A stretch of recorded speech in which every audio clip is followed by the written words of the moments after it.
అందరికీ నమస్కారం. ఈరోజు కథను రచించినది సంయుక్త గారు. నెక్స్ట్ టైం మొత్తం ఫుల్గా చెన్నై మొత్తం చుట్టేశారు అభి, సాక్షి. షాపింగ్ అంటూ అందరికీ కావాల్సినవి తీసుకొని బయలుదేరారు. నైట్ రూమ్కి రావడం నేను అలసిపోయాను, నా వల్ల కాదు అంటూ సోఫాలో నిద్రపోయింది సాక్షి. అసలు చుట్టూ ఏం జరుగుతుంది కూడా తెలియనంతగా.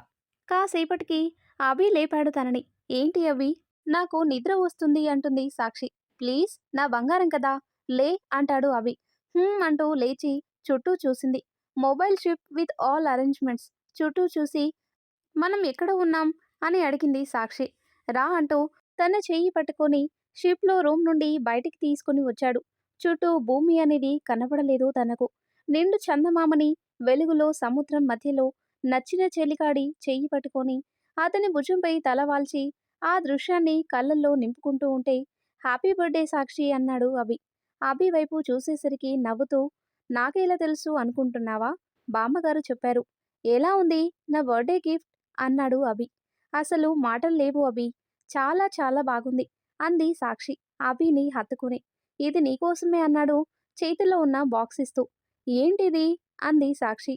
ఓపెన్ ఇట్ అన్నాడు అభి. అక్కడ ఉన్న సపోర్ట్ మీద కూర్చొని ఓపెన్ చేసి చూసింది. Navy blue long frock. మధ్యాహ్నం షాపింగ్ మాల్లో సాక్షికి నచ్చింది, కానీ కాస్ట్లీ అని సైలెంట్ అయిపోయింది. కానీ అభి అది గమనించి తనకు తెలియకుండా తీసుకున్నాడు. నచ్చిందా అన్నాడు అభి. చాలా అంది నవ్వుతూ. నేను వెయిట్ చేస్తుంటా నీకోసం అన్నాడు. షిప్ పాయి రూమ్ స్టెప్స్ ఎక్కుతూ చిన్న నవ్వుతో వెళ్ళి ఫ్రెష్గా రెడీ అయి వచ్చింది రూమ్కి. అభి అంటూ డోర్ నాక్ చేయగానే ఫుల్ ఫ్లవర్ డెకరేషన్తో వెల్కమ్ చెప్పింది. ఆ రూమ్ అభి సాక్షిని చూస్తూ ఉండిపోయాడు.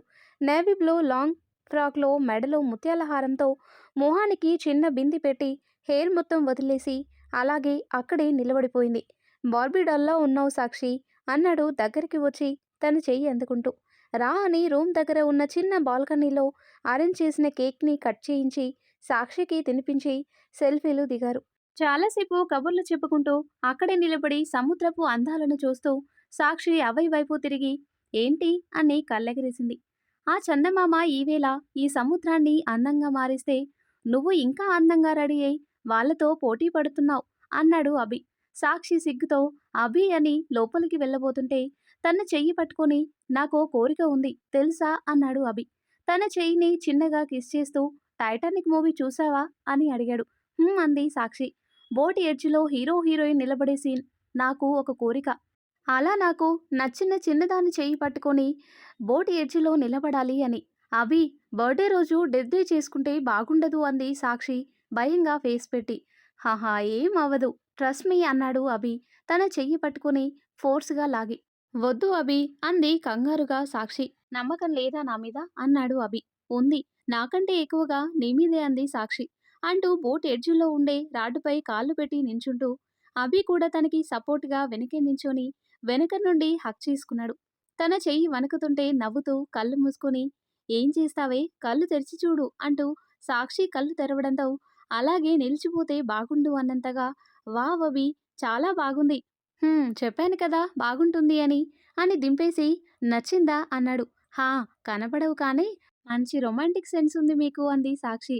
అవునా, ఇంతకంటే మంచి రొమాంటిక్ సెన్స్ ఉంది నాకు, చూపించినా అంటూ దగ్గరికి లాక్కొని సాక్షిని ఎత్తుకొని సాక్షి అభి మెడ చుట్టూ చేతులు వేసి నవ్వుతూ అభి బుగ్గపై ముద్దు పెట్టింది. Thanks for everything. నాకు కావాల్సింది థ్యాంక్స్ కాదు, నీ మొహంలో చిరునవ్వు. ఎప్పుడు ఇలాగే నవ్వుతూ ఉండు సాక్షి అన్నాడు అభి.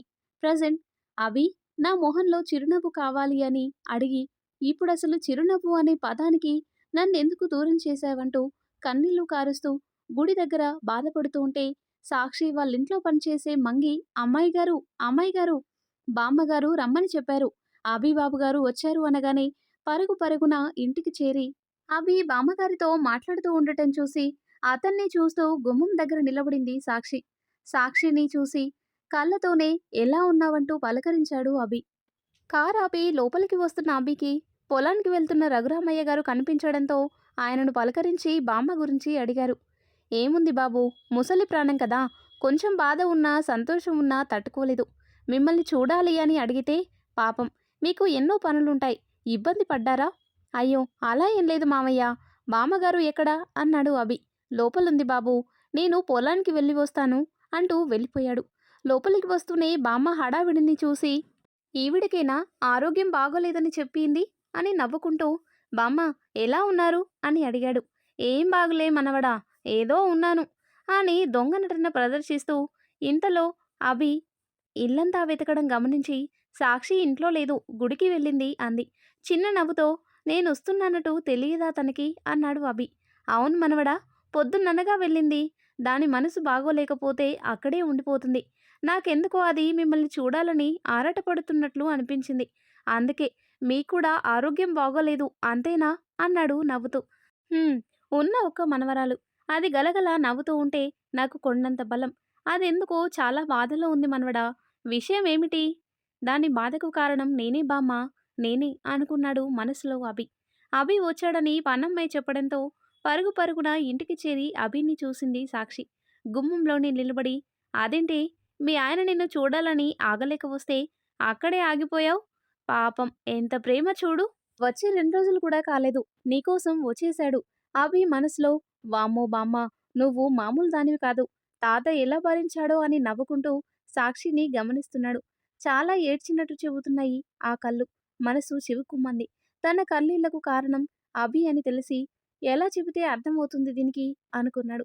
బాబు ఆఫీస్ పనులేమైనా ఉంటే పక్కన పెట్టి హాయిగా ఒక వారం రోజులు ప్రశాంతంగా ఉండండి అంది బామ్మ.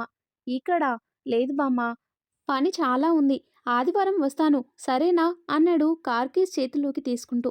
వెళ్తాడేమో అన్న టెన్షన్తో, భోజనం అభిగారు అంది తల ఉంచుకుని సాక్షి. అబ్బాయి పెద్దదాన్ని అడుగుతున్నా, కాదు అనకు. కొన్ని రోజులు నాకోసం ఇక్కడే ఉండు నాయనా. మీరు పెళ్ళయ్యాక కూడా ఇక్కడికి రాలేదు. ఎలాగో వచ్చావు. 2 రోజులుంటే నా మనసు సంతోషంగా ఉంటుంది.